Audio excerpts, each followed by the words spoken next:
இந்த உடம்பையும் நமக்கு உணர்வையும் எல்லாம் தந்தவன் ஆண்டவன். அப்படி யார் ஒருவர் கடவுளை நினைக்கிறார்களோ அவர்கள் கடவுளா மாறிவிடுவார்.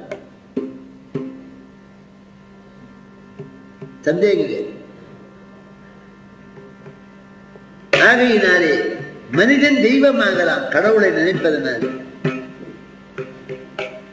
ராமர் சொல்றார், தக்க இன்ன தகாதன இன்ன என்று ஒக்க உன்னலராயின் உயர்ந்துள்ள மக்களின் விலங்கே மனுவின் நெறி புக்கதே விலங்கும் புத்தேளிலே ஆதிமூலம் என்று அழைத்த யானை கஜேந்திர ஆழ்வார்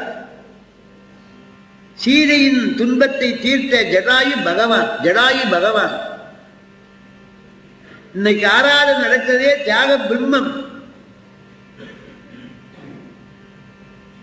சதாசு பிரம்மேந்திர.